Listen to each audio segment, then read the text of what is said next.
Hey, welcome to Life in the Leadership Lane. My name is Bruce Waller. I'm your host, where I get to talk to leaders that are making a difference in the workplace and in our communities. What do they do to get started, and what are they doing to stay there, to stay in that leadership lane and to accelerate into 2021? As I'm getting to talk today to Kim Zoller. Kim is the founder and CEO of ID360. Kim is an author. She is an Emcee. She is an executive coach. She does a whole lot of things, and I am so excited to have you on the show today. Hey, Kim, welcome to the show. Oh my gosh, thank you so much. So great to be here. Oh man, every time I talk with you, Kim, I just am just full of energy. And I know we're going to talk a lot today about 2021. This is being recorded in December and being played in January. And so we're going to talk about things to help our listeners really get off to a good start in 2021, really build momentum. One of the things that we're going to talk about is mindfulness. You just sent me an article. I love this. It says, make mindfulness part of your routine. We're going to talk about that today. We're going to talk about leadership. And we're also going to talk about this book. If you're listening, I'm holding up a book right now. It's called Enhancing Your Executive Edge, How to Develop the Skills to Lead and Succeed. And the reason why I'm holding the book up is because that's where I first remember meeting Kim Zoller. Kim came to a Dallas HR event. She was full of energy. She shared some incredible tips. And I thought to myself, I am going to get that book. There is so much there. And so do you remember speaking at that event? I do. I love that event. That was so much fun. So I want to share, and I want you to share a little bit about your company, but on this book, just real quick, There were a couple of things that really stood out. It talked about, here's the thing. It started off with the question, why do some people get to the top and others don't? And you said two words, executive edge.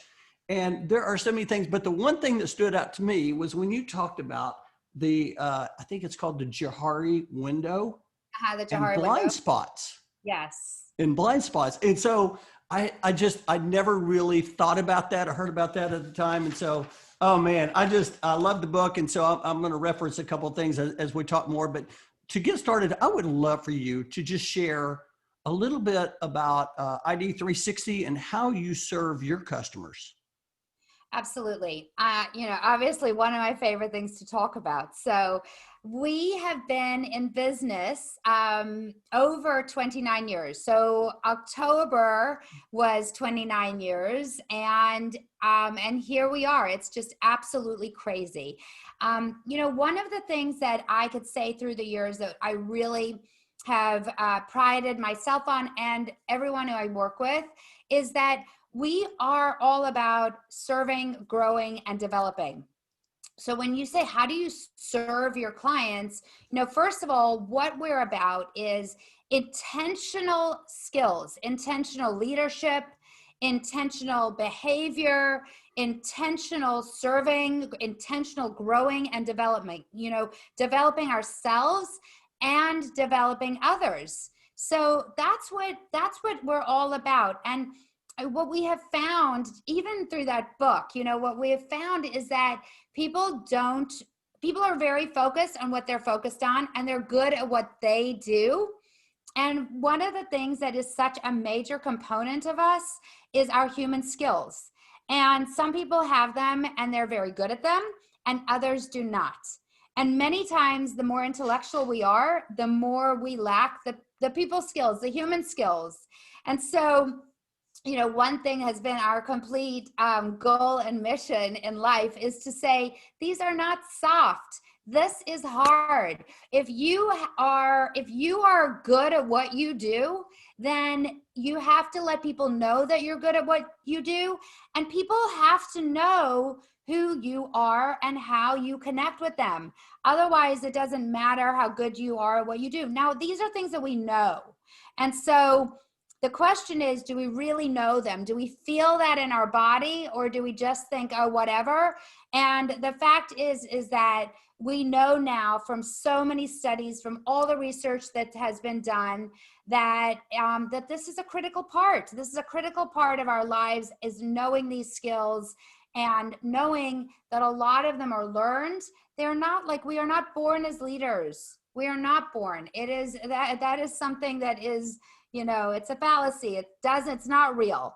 And so how do we become leaders? How do we make sure that our behaviors match who we want to be as a leader, that our internal matches our external? And the thing to know that is most important is that our behaviors and our brain and our thoughts don't necessarily mean they are not us.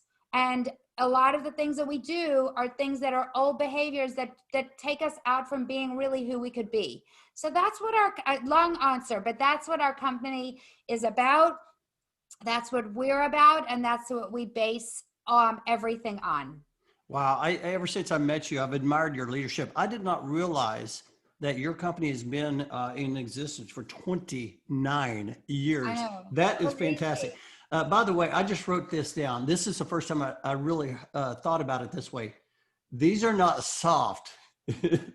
This is hard. I just absolutely love that. Serving, growing, and developing. I think leadership development continues to build, get momentum.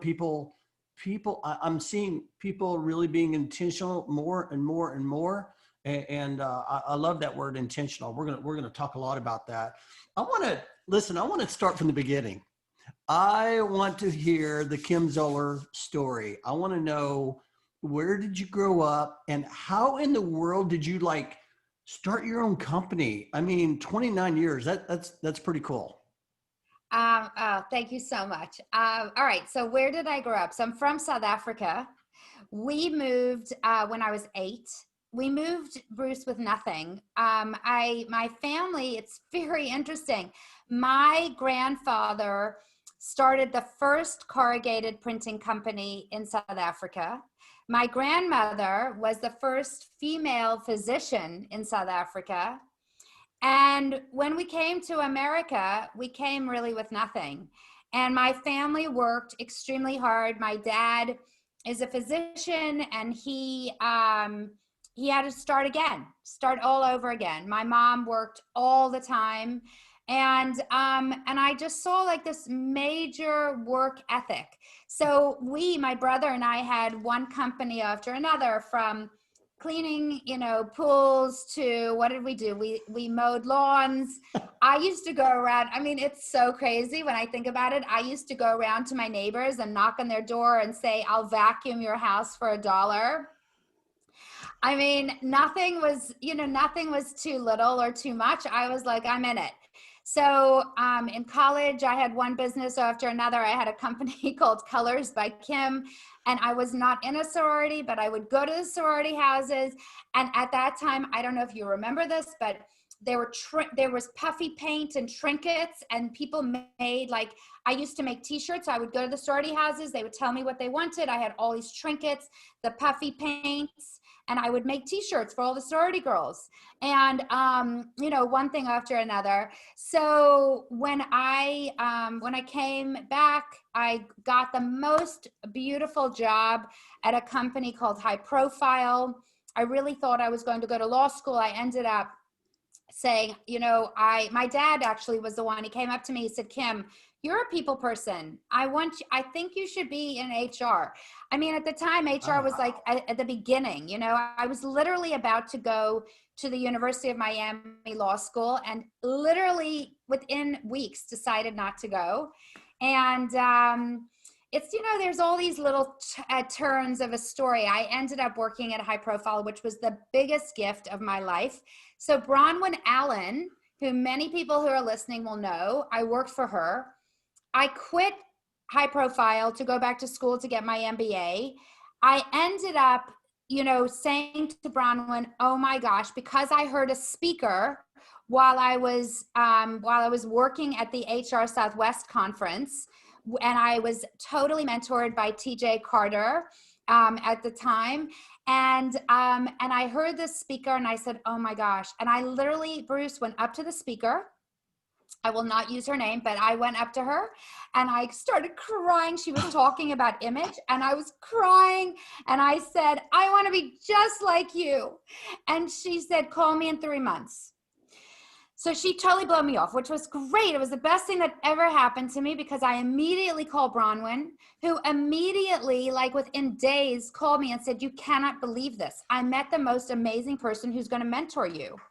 And that was Lynn Stewart. So Lynn became my first mentor, and Lynn had been the national trainer for Color Me Beautiful for JCPenney. JCPenney became one of my first clients because of Lynn.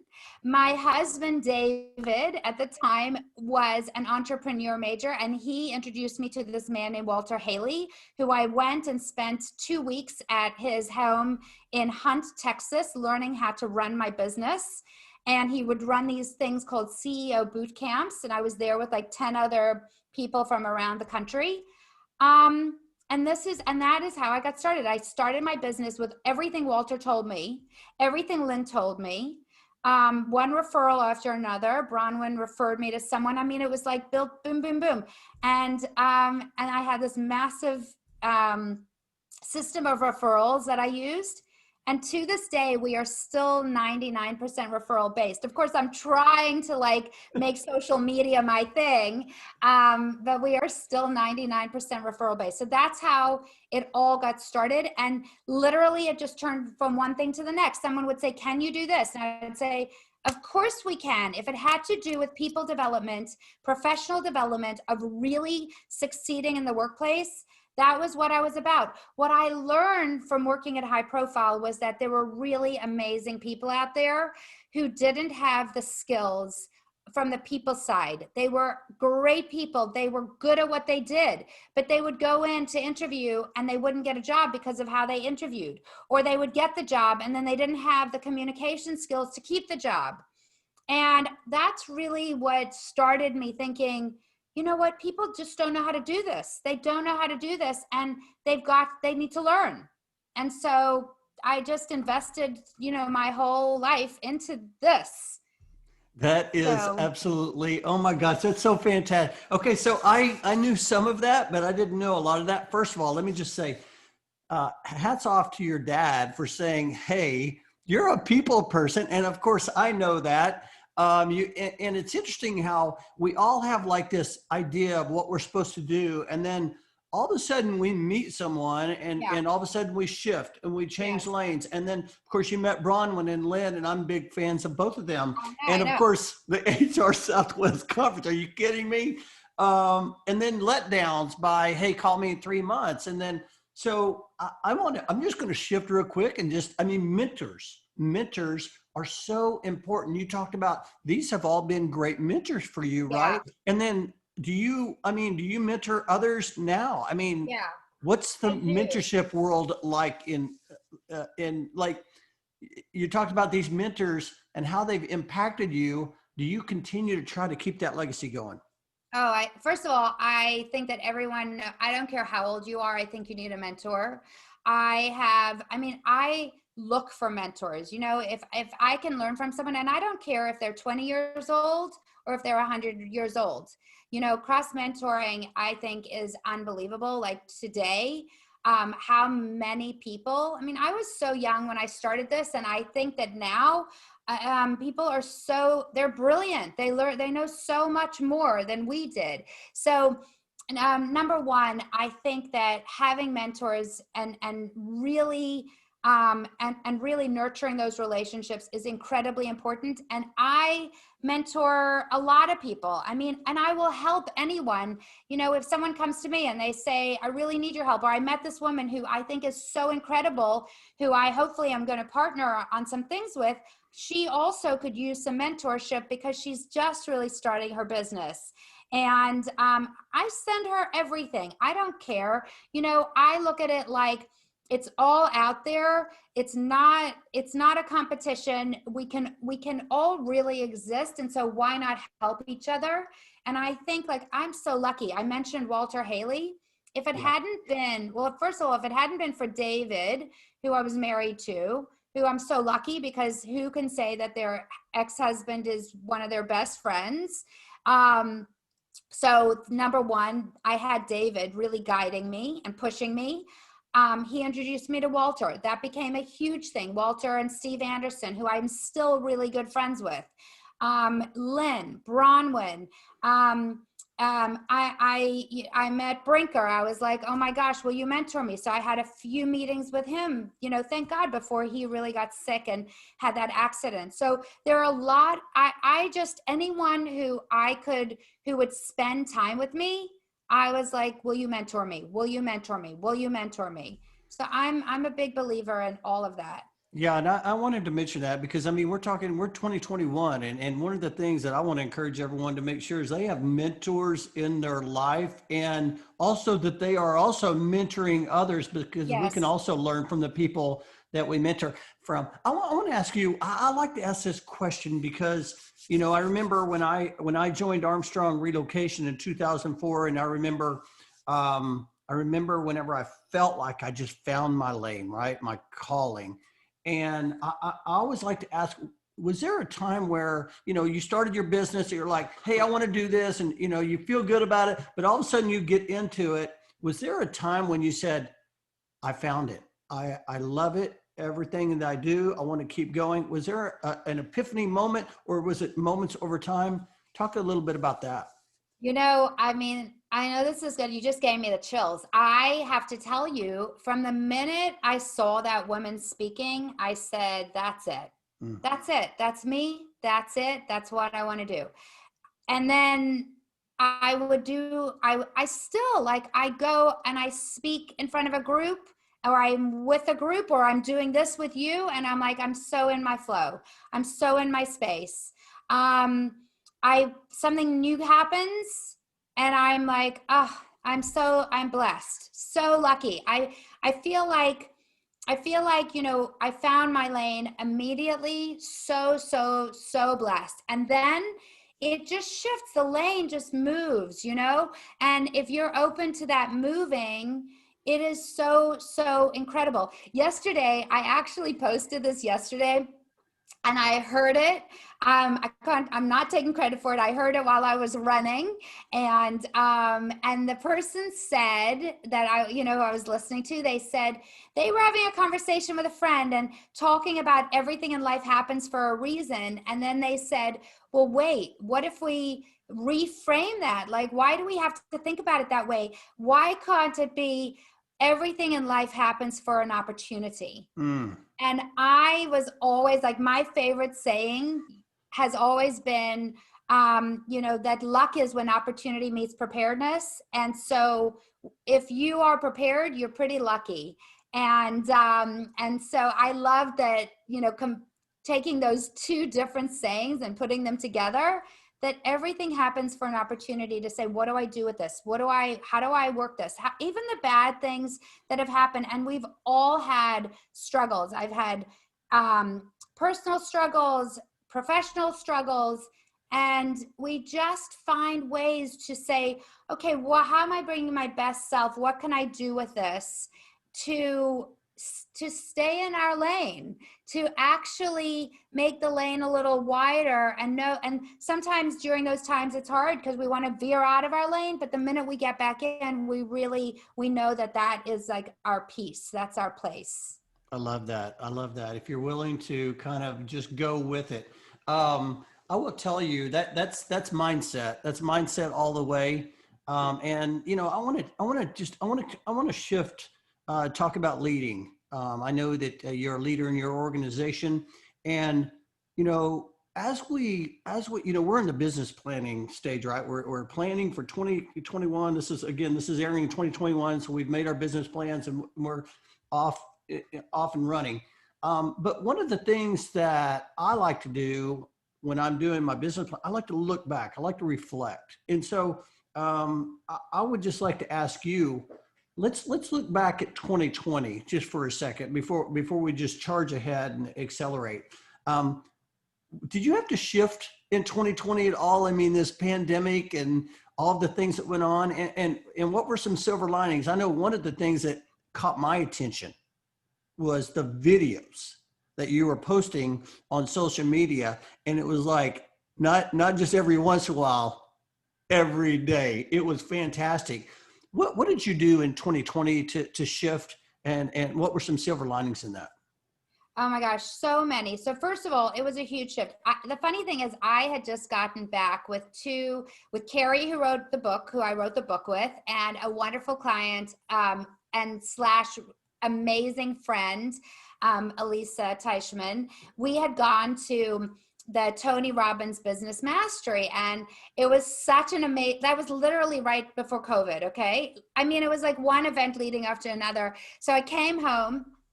And, you know, Tony talks a lot about like, what's winter? Winter is coming, meaning that like the season of winter is that when we hit something that could be, whether it's a recession or, you know, something else, who could have imagined COVID, that winter is coming, be prepared. So I was out of town.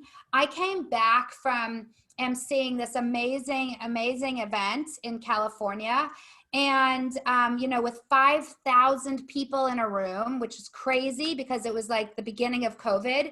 And then got on a plane, went to see my kids in Israel, came back, and I was like, oh my gosh, winter is here. And I literally said to my team, we are meeting 3 times a week to discuss, like on Zoom, winter is here. We are going to brainstorm every idea. No idea is a bad idea. What are we doing?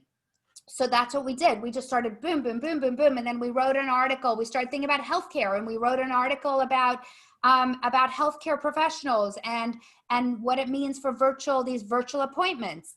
And because, you know, we heard this hysterical story about this doctor showing up like on a Zoom appointment, eating macaroni and cheese in his gym shorts. We're like, oh, no.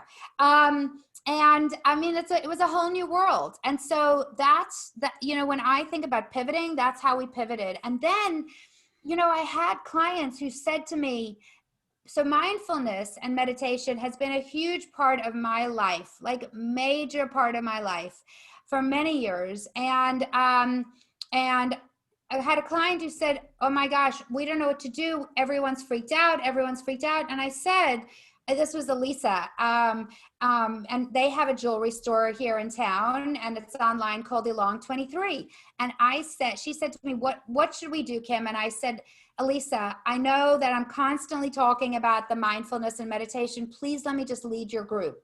Well, I have to tell you, hats off to her and her parents who own this amazing store, because they were like, they came online, their entire team with me every single morning for 3 months, and did mindfulness, and I led them through a meditation. And I said, I'm not an expert, right? And not that anyone actually is, but at the same time, because everyone does it in different ways, and there's different ways for our minds.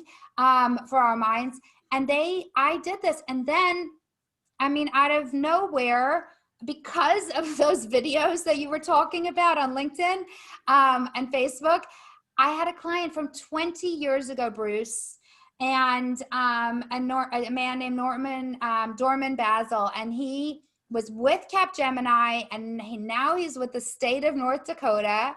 And he was like, Kim, I need you to do all this virtual training for us, which then turned into the head of HR and learning said, would you do mindfulness with us? And I took their team for a week. I said, I'll do a week. She's like, do a day, like just do an hour. I'm like, I can't do an hour. You don't learn it in an hour. Let me just get your people started. Well, after the week, people were crying. They're like, oh my God, we need this. So here I am. Okay, that was like mid-March. Here we are. What are we, December? I am still with them, the state of North Dakota, 3 times a week for 30 minutes. And I found out yesterday, they have 1,000 to 1,500 people every week who watch the mindfulness and meditation sessions. Wow. So I know. And then Wow. I know it's, so when you talk about pivoting, I mean, I have to tell, and then I developed this course, this online on-demand mindful journey, which really is about the research and the science, because I feel like as professionals, we need to know that there is something very substantial behind this. This is not, as you mentioned, this is not soft. It's not fluffy. It is something that as leaders, if we are not mindful, we are going to have a problem. as parents, as grandparents, as significant others, and as friends. This is so important. So this has been a big pivot, and the state of North Dakota yesterday just bought 100 licenses of that program because people are loving it so much. So it's all, it's been very exciting, I have to say. Listen, that's fantastic. I want to stay here for a second because I know that a common thread for leaders that really make impact, they have this routine, they have this system. And in that system, just from my 20 years of leadership and observing and talking to different leaders, they have this in their system, this quietness, this quiet time. And that's what you're talking about, and the importance of having that in your day. And again, we're starting out 2021. I want to give some folks some things to kind of think about. I would love for you to share a little bit more about that and the importance of that. One of the things that I like about you, Kim, is that you're like you're a researcher. Like you will dive in to some of the statistics and really not just say, hey, it just works for me, but hey, here's why, and here's what some statistics show and things like that. But yeah, share a little bit. I did get to see you share just a very, very high level of this at the Mid-Cities HR meeting earlier this year. I love that. Share for the listeners and the viewers a little bit more about this mindfulness and what you've created, because honestly, I think that's pretty fantastic. I mean, we're, during 2020, when a lot of people are like in the weeds and just trying to just figure things, you're on top trying to say, hey, how can I help people? right. And this is really so I would love for you to share maybe a couple different things about what you've created and how it's helping people. Okay. So, well, first of all, thank you. I really, I want to just start by talking about mindfulness. A lot of people use the word, and what does it mean? And I think that, one of the things that people have to know, there are different definitions, and really it's about being present. It's about knowing that this moment, like this moment with us, is this moment. So I cannot be thinking about what I'm saying next. I just have to be in this moment. So our mind has our natural part of our brain wants to wander. It is constantly, in fact, every 4 seconds, our brain goes into fight, flight, or freeze, which means, where's my solution? What am I looking for? What's next? What happened a minute ago so that I can solve for the next thing? So our brain automatically does that. So we're constantly fighting against that. So it's about really being joyful and staying present in this moment. You see, if we don't have this moment, Bruce, then we don't have something. You know how you can look back and you can say, oh, I love that memory. If we don't have this moment, then we don't have the next moment. We're not making memories. We're just constantly living somewhere else. And the data around our mind wandering is that at a minimum, our mind wanders 47% of the time. So if we're aware of that, the more we practice, the more we realize, oh yeah, I just wondered, it needs to come back. So mindfulness is not about it's not about our brain not wandering. It's about the resilience and the rubber band of snap, oh, come back, oh, come back, oh, come back. So what meditation, so people say, well, I do other things for mindfulness. And yes, there are so many things, right? There's like walking mindfully. There's even washing your dishes mindfully. There's everything we could do. We could be present. The one thing that we do know, though, and this is from research, is that our brain actually changes because of meditation. It is truly what they're proving with the brain, that the more we meditate, the longer periods of time over time, that the more gray matter grows, develops in our brain, which increases our memories, which helps us. Okay, so let's say you get triggered. The more gray matter you have and the slower your trigger, the more you're able to actually say, oh, wait, I'm not going to get upset by that. I'm not going to get triggered by that. I'm just going to let that sit. It doesn't mean that it's not uncomfortable. It just means I'm not going to react to it. I'm not going to pick up the phone. I'm not going to send a text. I'm not going to do something that's actually doesn't align with who I am. So what happened, within this is that I realized how many people were really suffering. And they say that we really are suffering, because if you're not living in your present, you're suffering. You're ruminating about things in the past. You're worried about things in the future. You're so busy planning that you're not even like staying in this moment of like absolute joy, or this moment of awful that then you can work through. We're not in the moment. So what I did with the program is I said, okay, first of all, it needs to be on demand. People need to be able to do it on their own time. Even though it's 21 days, it's really, people can do it on their own time. The goal of it is that people create a habit. So that's why I said 21 days. The minimum time it takes to create a habit is 21 days. They actually say that it's really up to, like it's 60 days to create a macro habit, which is a big life change. So really, it's not like you do it and then stop. What they say through mindfulness is that it is a lifelong practice. It is not like riding a bike and then stopping and then getting back on 10 years later. Yes, you might remember it, but truly to have the benefits in our brain, and then now epigenetics, which changes, our cellular makeup in our body, that really takes time. So that's what the program is about. It's about 10 to 15 minutes of learning about all the studies that are being done, and then a 10-minute meditation that you can download every day. And then tons, like 50 resources, like articles and an amazing documentary that you'll have access to called My Year of Living Mindfully. I mean, there's a lot. I love that, because what you're saying though is you're basically saying, hey, I've created something to help you get focused, get present when needed, right? Interesting how you frame that, mindfulness being present. Like so I typically will have a word of the year whenever I'm putting together my personal business plan, and presence was my word in 2018. So when you said that, all of a sudden it just triggered mindfulness, because I found myself like I'm just very good in the mornings. I'm very good. I get very quiet. I have my quiet time. I have my routine for a couple hours, right? I do my exercise, all of the different things. But then maybe later in the day, I can feel like getting really, getting noisy, just because you have so much going on. Interesting, 47% of your mind wanders. The sad thing about that really is that when your mind wanders, the statistic is like under 4%, maybe under 5% of our time that's present is actually happy in the present.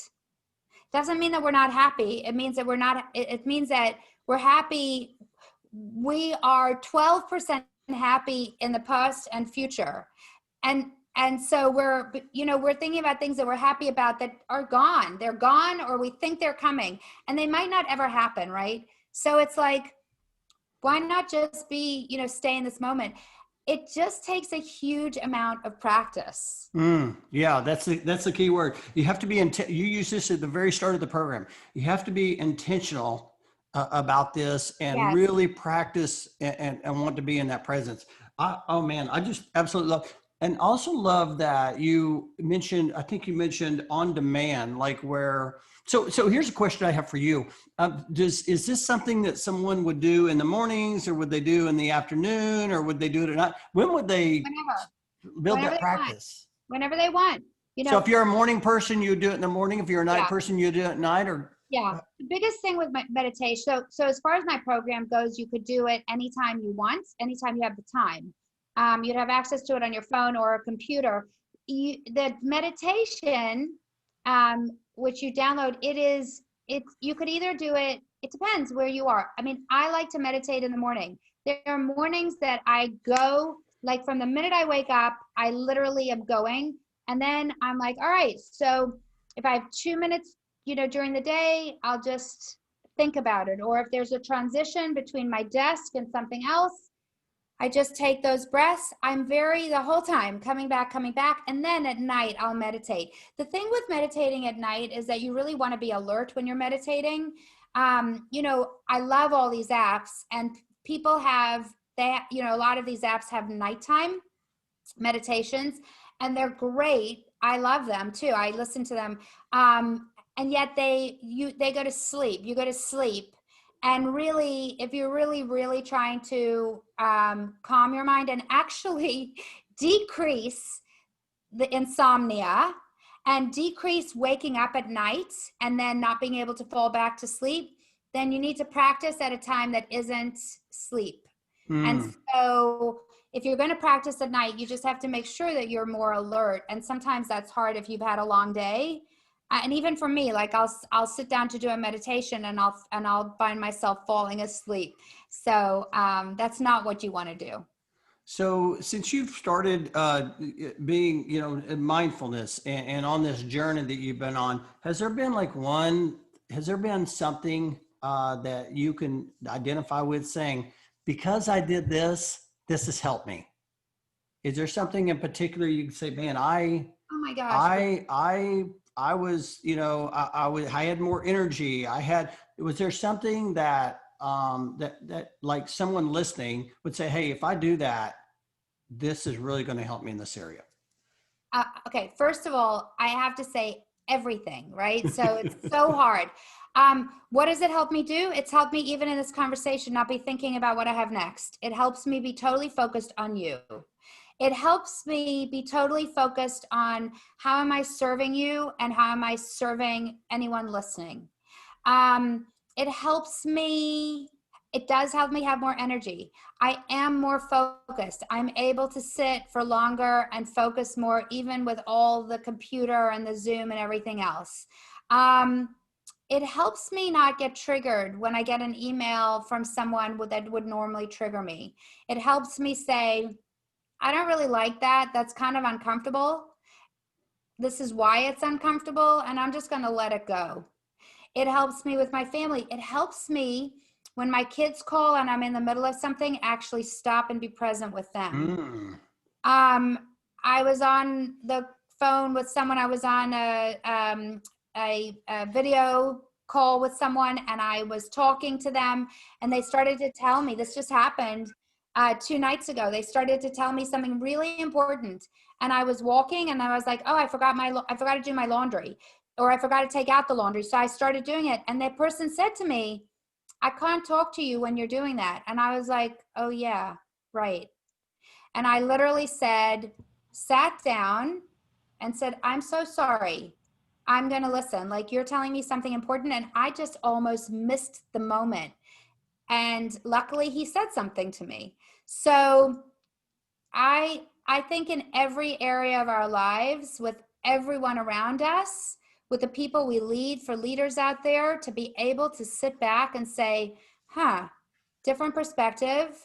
I'm going to think about this. I'm going to think about how I'm going to do this. And I think that what I have learned most of all is that I am this person inside, and I want to make sure that you know who the person is because of my actions. And I have not always been that way. So that for me is life-changing. And so I can, that's what, at least that's what my friends tell me. No, I love that. I'm kidding. Jamie's son was she's an HR leader at Lennox, and she shared some advice on the show. And she was talking about some of the best advice she got was whenever she's dropping her children off at school, how to be present in that moment, because that's what they're going to remember, not be thinking about what all the things I got to do at work, dropping them off. And so that is super, absolutely helpful. Now, I want to put some information in the show notes. How would someone, just real quick, how would someone be able to access that information to be able to possibly sign up for that course? Yeah. So first of all, we've made everything very accessible. It's $67 and it's yours. So you would go to our website, which is id360inc.com. And then under shop, you'll see all the online courses, and you'll see 21-day mindful journey. I think people get a little confused by it because they're like, wait, do I have to do it in 21 days? And when do I need to start? But it's on demand. And if you want to do it in 21 days in a row, great. And if you don't, it's okay. And it's there. It's for you to access.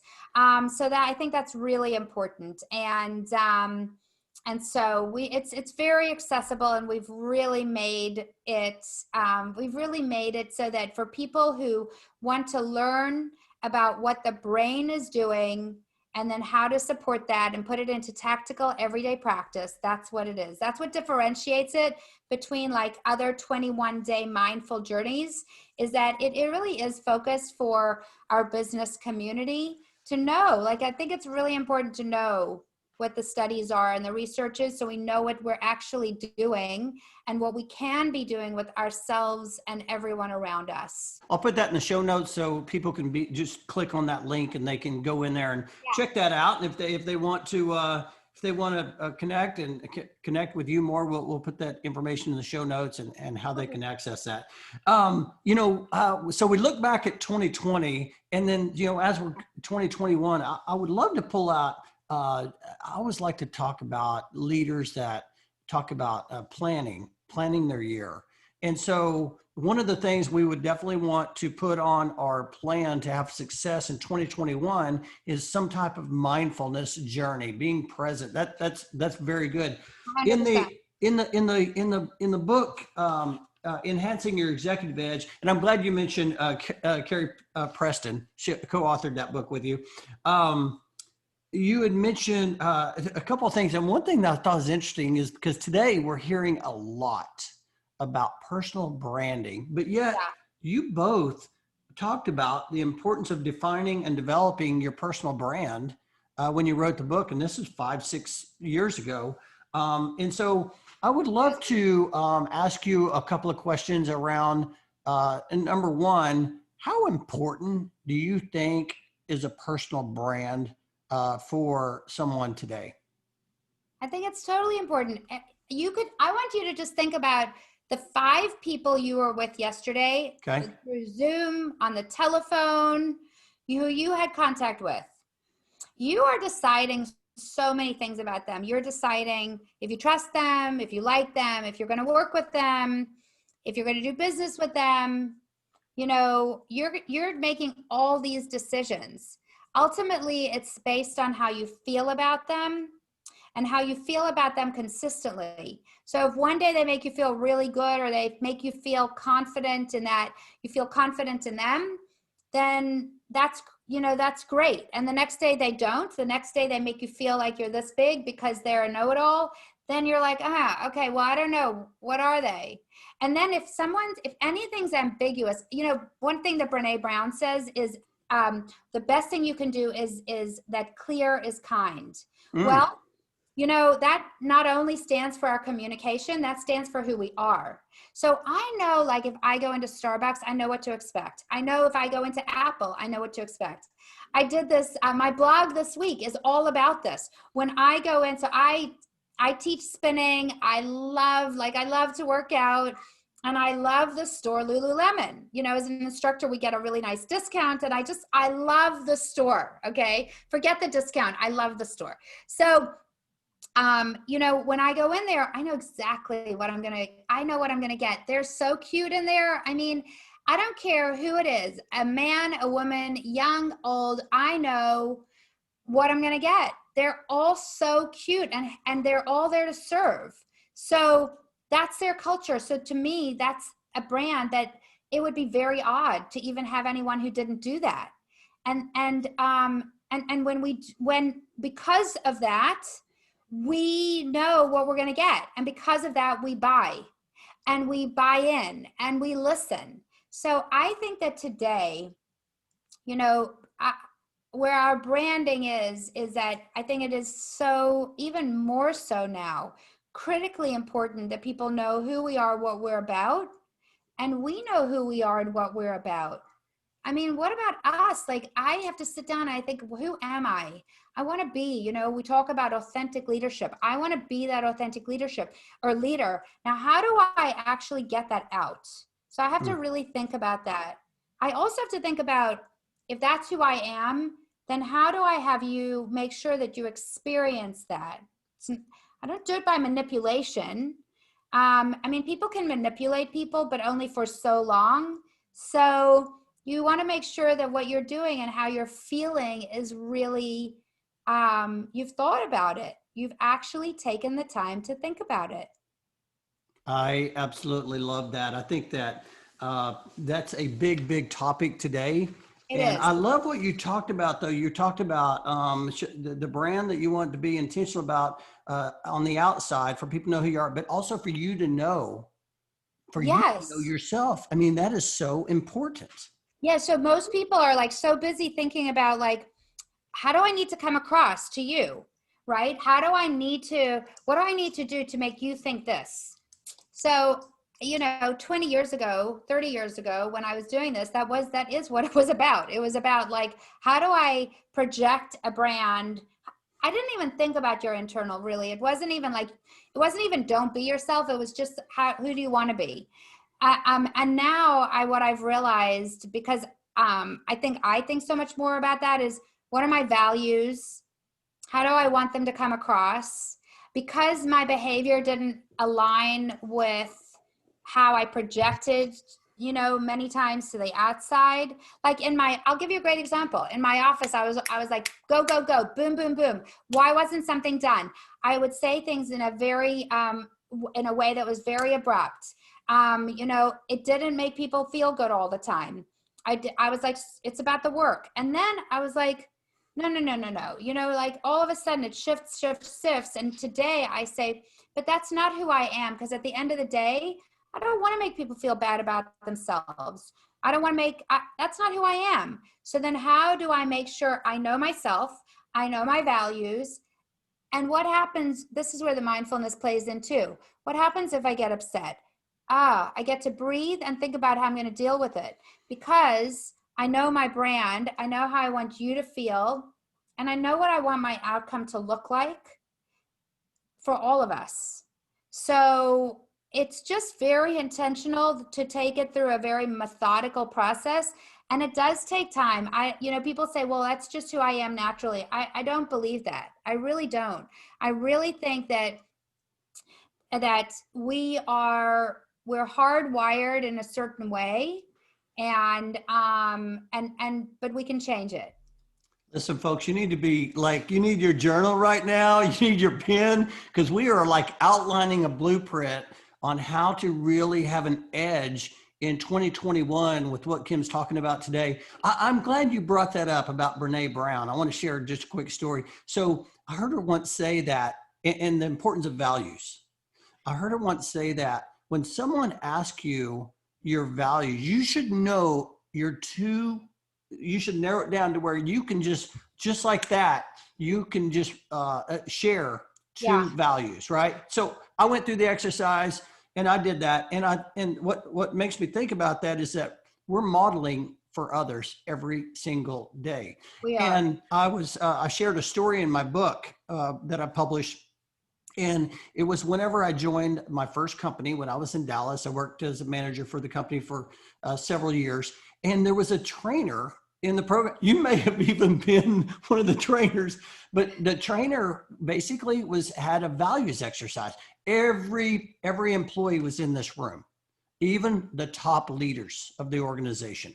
And there were like 50, let's just say 50 values, different values. And you circle your top 10, then you circle your top 5. And then the trainer said, okay, number 1 through 5, 1 being the most important, and 5 being lit. And so we're going to share that. But he said, I want to know this. How many of you have integrity as your number 1, like the most important? And honestly, I was a young leader. I don't even know if I knew what integrity meant. But here's what I did pick up from that. Every one of the top leaders on the front row raised their hand on integrity. And I immediately thought to myself, I need to know exactly what that is, Yeah. and how important that is. And so today, if you were to ask me what my two were, I'd say integrity and continuous improvement. I mean, I always want to be improving, and I always want to do what I say I'm going to do. Yeah. And so I'm so glad you brought that about, the importance of values.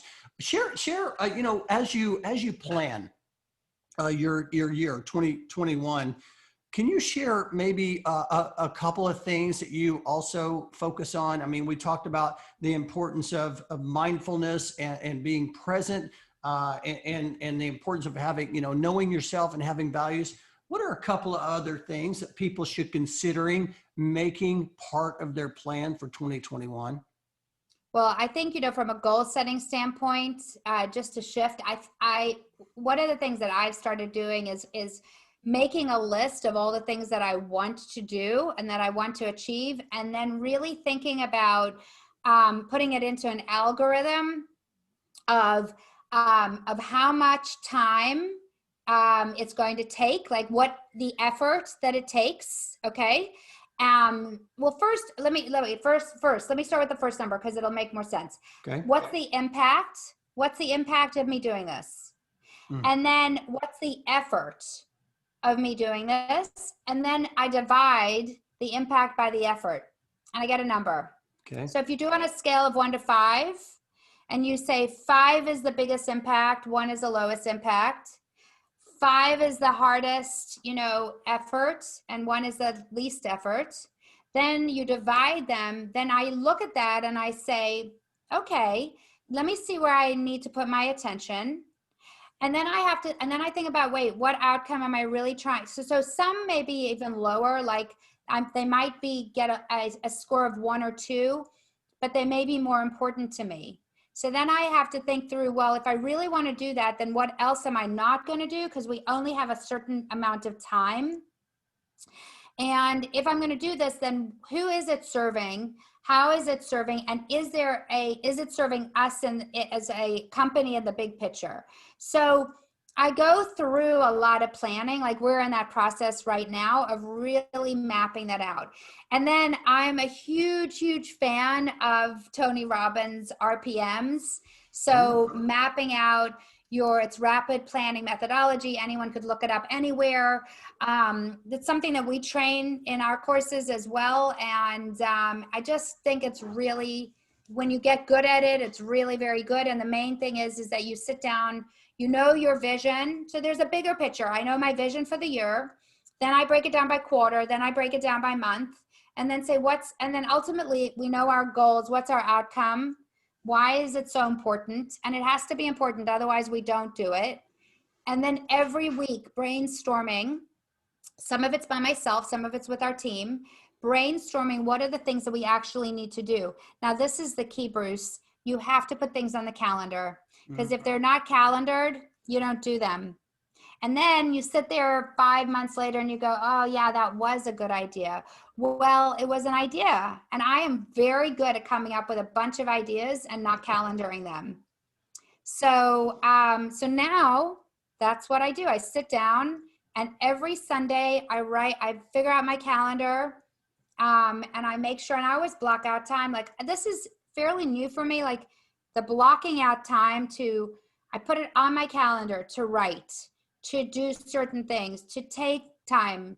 If I haven't had time, I'll quickly go in the morning and I'll be like, I'm meditating at this time, whatever it is. So even put meditation on your calendar. I do. I like to do it when I wake up. I like to do it when I wake up, but if I cannot, then I will schedule it, because it has to be done for me. Yeah, no, that's fantastic. I was playing golf with the top level executive many years ago. And during our round of golf, he was telling me about all these places he's played golf. And I'm sitting there thinking, you're a top level executive, you're busy. How do you have time so I asked him, I said, how do you have time to, go to all these golf courses? He said, I schedule it. It was profound. Yeah. It was so good. It was so good. Oh my gosh. Scheduling's key. And I think that a lot of people miss the boat there. They schedule meetings, but they don't schedule everything, right? Schedule. Yes. And schedule time for you, thinking time. right? Yes. Let me ask you this, as an executive, do you spend, like we talked about mindfulness, we talked about these, do you schedule time just to, you know what, I'm just going to sit here and I'm just going to think? Yeah, all the time. Yeah. And sometimes I do it by myself, and sometimes I say, we do it as a group, and Right.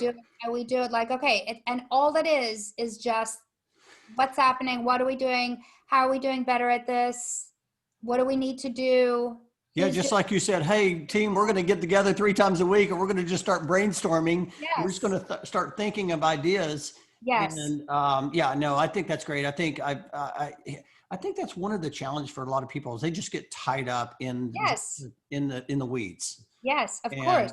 and they're just Listen, not in it's the front. same, Bruce, it's the same thing with mindfulness. I have someone who's really interested in implementing this whole thing for her school. And she's like, Kim, we don't have the time.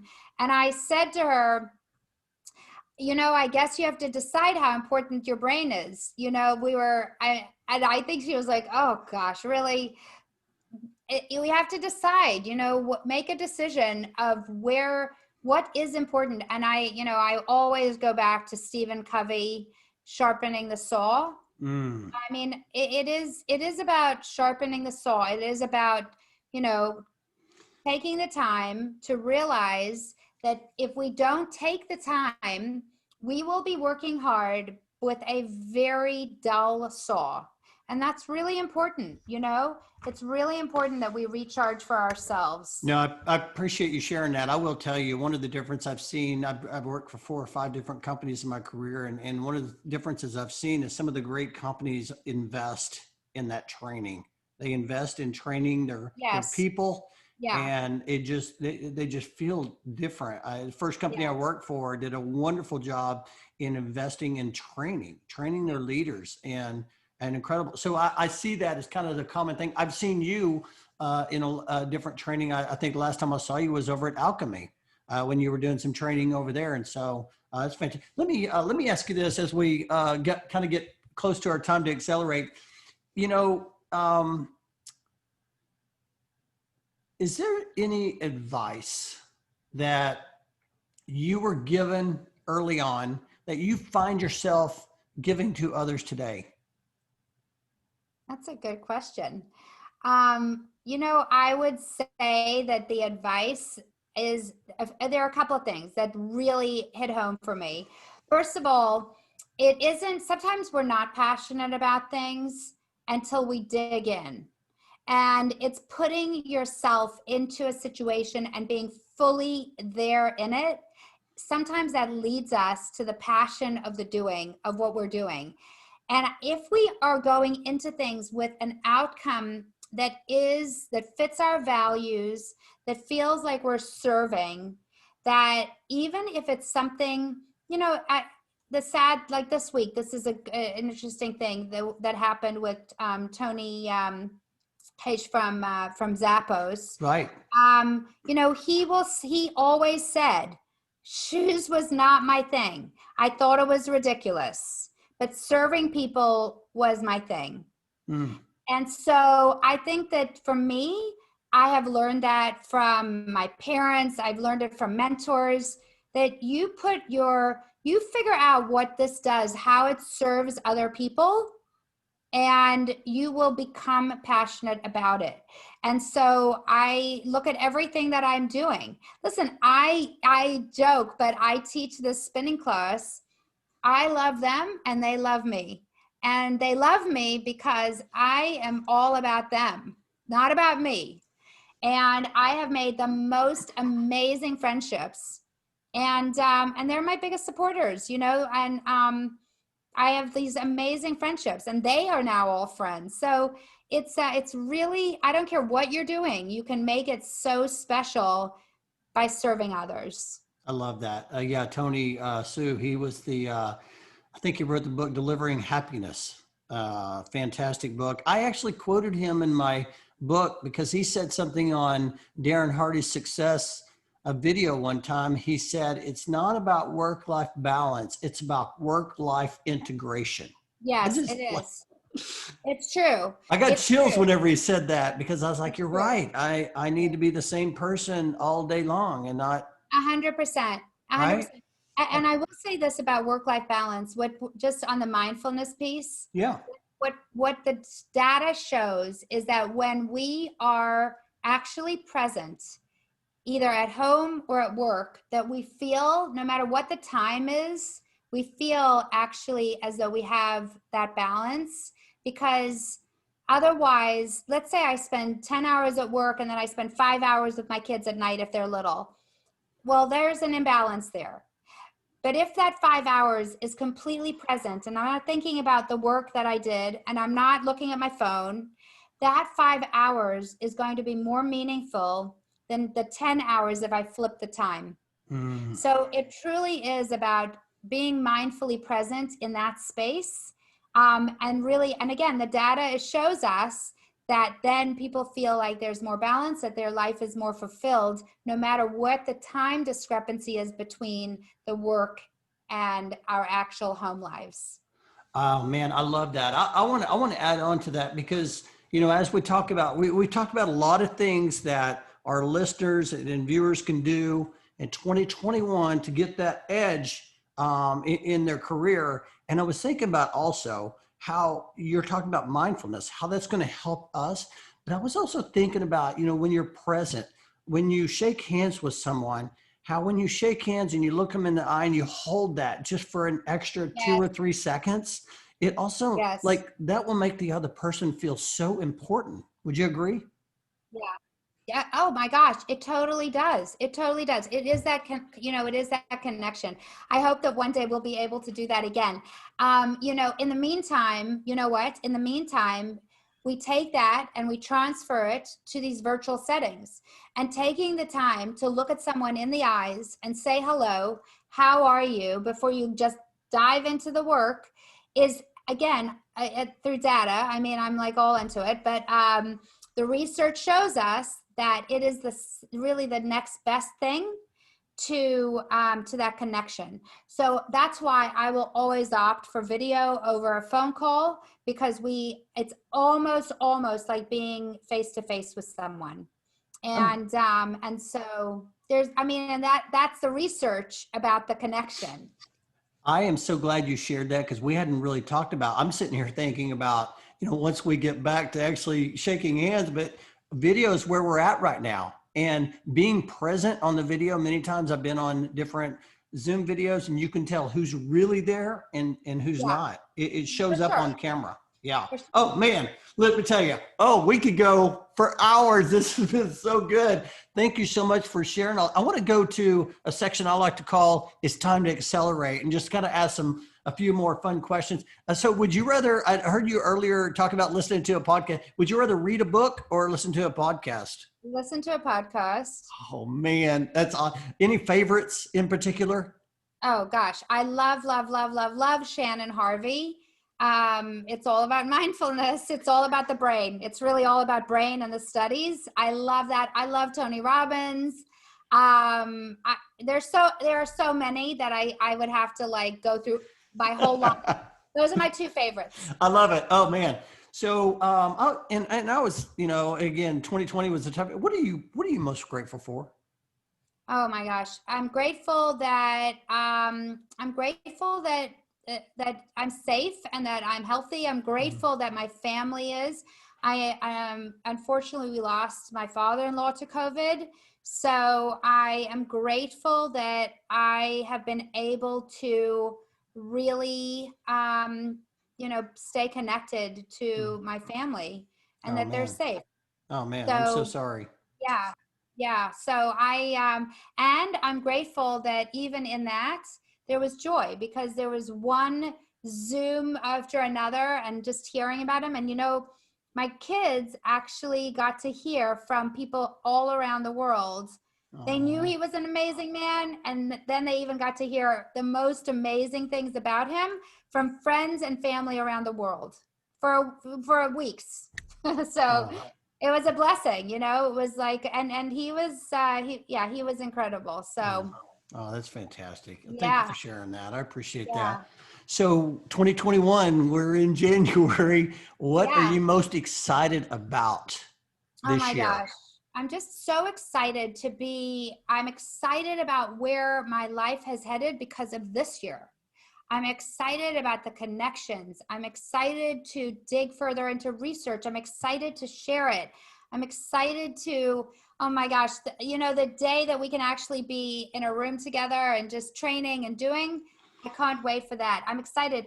And even if it's not for a while, every day, I'm excited that I wake up and that I'm grateful for that day. It makes me excited for the work. The more work I learn, the more I do. And so that excites me.